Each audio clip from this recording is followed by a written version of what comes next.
CM Revanth Reddy Congress ప్రభుత్వంపై మాజీ మంత్రి బీఆర్ఎస్ నేత ఎర్రబల్లి దయాకర్రావు తీవ్ర స్థాయిలో ఆగ్రహం. జనగామ జిల్లా పాలకుర్తి, దేవరుప్పల, కొడకండ్ల మండలాల్లో తెలంగాణ తల్లి విగ్రహానికి మాజీ మంత్రి దయాకర్రావు పాలాభిషేకం. రేవంత్ రెడ్డి తెలంగాణ ద్రోహి, తెలంగాణ ఉద్యమంలో పాల్గొన్నట్టు ఒక్క సాక్ష్యం చూపెట్టు. మహారాష్ట్రలో నీళ్ల కోసం బాబ్లీలో పోరాటం చేస్తుంటే తప్పించుకొని పారిపోయి వచ్చిన రేవంత్ రెడ్డి తెలంగాణ సాధన కోసం ఎక్కడైనా అరెస్ట్ అయ్యావా? శ్రీకాంతాచారి ఆత్మార్పణం చేసుకుంటే మా కుటుంబాన్ని పలకరించవా? తెలంగాణ విగ్రహం పెట్టే అధికారం నీకెక్కడిది? కాంగ్రెస్ పార్టీ చేయి గుర్తుతో ఉంది. కేసీఆర్ ఉద్యమకారులతో రూపకల్పన చేసి తెలంగాణ తల్ల విగ్రహం పెట్టించాడు. తెలంగాణ విగ్రహం దేవత వలె ఉండాలి, కానీ బతుకమ్మను తీసివేసి కాంగ్రెస్ పార్టీ చేయి గుర్తు పెట్టారు. తెలంగాణ ప్రజలు ఆ రోజు తెలుగుదేశం పార్టీలో మేము చంద్రబాబు గారిని లెటర్ ఇవ్వాలి తెలంగాణకు అనుకూలంగా అంటే 15 మంది ఎమ్మెల్యేలు ఆ రోజు బెదిరించి మేము లెటర్ తీసుకొచ్చాం. మాతోటి రేవంత్ రెడ్డి లేడప్పుడు. ఆయన తెలంగాణకు మొదటి నుంచి కూడా వ్యతిరేకి. తెలంగాణ ఉద్యమకారుల మీద తుపాకీ తోటి కాల్చే ప్రయత్నం కూడా చేశాడు సిద్దిపేట దగ్గర. తెలంగాణ కోసం నువ్వు ఏమన్నా పోరాటం చేసింది ఒక్కటి సాక్ష్యం చూపెట్టు. మహారాష్ట్రలో బాబ్లీ కోసం మేము పోరాటం చేస్తుంటే మమ్మల్ని పోలీసులు కొట్టి జైలు తీస్తుంటే తప్పించుకొని ఫరారై వచ్చినాం. తెలంగాణ కోసం ఎక్కడన్నా అరెస్ట్ అయినవా? తెలంగాణ కోసం నువ్వు ఏమన్నా ఉద్యమం చేసినవా? ఈ శ్రీకాంతాచారి గారు చనిపోయినప్పుడు కానీ నువ్వు పలకరించడానికి వచ్చినవా?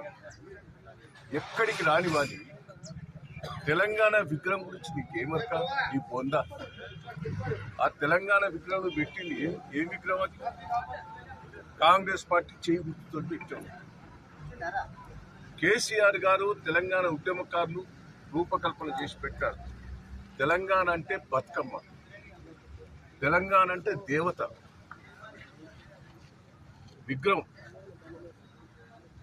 అంటే తెలంగాణ తల్లి మీద ఎట్లుండాలి, ఒక దేవత తిరిగి ఉండాలని ఆ రోజు రూపకల్పన చేశారు. తెలంగాణ అంటేనే దేశమంతా ప్రపంచాలంతా కూడా తెలంగాణ అంటేనే బతుకమ్మ. ఆ పండుగను గుర్తుంచుకునే రూపంగా పెట్టేది. బతుకమ్మని తీసేసినాం, మీ కాంగ్రెస్ పార్టీ చేయి గుర్తు పెట్టారు. నేను ఒకటే అంటున్నా, ఇంత ద్రోహి నీకు. మళ్ళా ప్రజలను మోసం చేశాం, ఇలా తెలంగాణ సంస్కృతిని మోసం చేస్తున్నాం.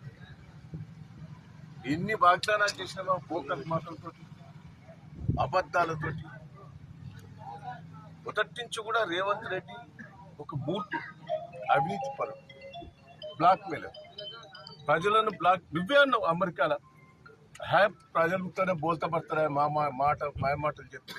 అట్లనే మాయమాటలు చెప్పి నువ్వు ఇచ్చింది ఏందే గ్యాస్ గ్యాస్ అంటాను. ఆ గ్యాస్ కూడా సరిగ్గా వస్తలేదు. దానికి వచ్చేది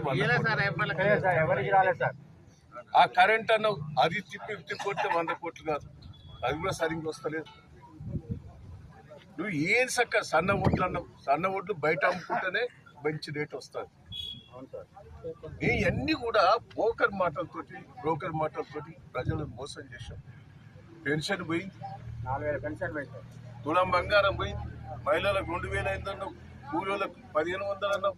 ఎన్ని మాటలు చెప్పినవే. ఆ రైతు బంధు కూడా బంద్ చేసి రుణమాఫీ పెట్టావు. రుణమాఫీ కూడా సగం మందికి ఇంకా కాదు. ఇవన్నీ ఇక బంద్ చేయి. ఉద్యోగాలు అన్నావు, ఉద్యోగాలు 30,000 ఉద్యోగాలు కేసీఆర్ గారు నోటిఫికేషన్ చేసి ఇంటర్వ్యూ పెట్టే వాటి సర్టిఫికెట్ ఇచ్చి నువ్వు షోపుటం చేసుకుంటున్నావు. దయచేసి ఇప్పటికైనా బుద్ధి తెచ్చుకో. తెలంగాణ ప్రజలు చైతన్యవంతులు. తిప్పి కొడితే ఉరికిచ్చి కొడతారు. తెలంగాణ ఉద్యమం ఎట్టయితే లేచిందో ఇవాళ రేవంత్ రెడ్డికి వ్యతిరేకంగా, కాంగ్రెస్ పార్టీ వ్యతిరేకంగా ప్రజలు కంకణం కట్టుకొని ఉన్నారు. తెలంగాణ విగ్రహానికి మోసం చేశావు, తెలంగాణ ప్రజలకు మోసం చేశావు. ఉరికిచ్చి కొట్టే రోజు దగ్గరనే ఉన్నది. మేము ఇప్పుడే రెచ్చగొట్టాలన్న ఆలోచన కాదు. నిన్న ఆశా వర్కర్లకు నువ్వే కదనే, 1 రోజుల్లో ఆశా వర్కర్లకు 18,000 ఇస్తాను, వాళ్ళని మోసం చేశావు. గ్రామ పంచాయతీ బిల్లులు 8 నెలల నుంచి గ్రామ పంచాయతీ సర్పంచ్ చేసి కూర్చున్నావు, అవి బంద్ పెట్టావు. ఇంకా సిగ్గు లేకుంటే ఎట్లా మాట్లాడుతున్నావు? ఏం ఉత్సవాలు జరుపుతున్నావు? లక్షలు వేల కోట్లు ఖర్చు పెట్టి ఉత్సవాలు చేస్తున్నావు ప్రభుత్వం డబ్బుతో. ఏం ముఖం పెట్టుకొని చేస్తున్నావు? మంత్రులను ఎమ్మెల్యేలను నిలదీసే రోజు దగ్గరనే ఉన్నది. ఇప్పటికైనా బుద్ధి తెచ్చుకొని క్షమాపణ చెప్పు.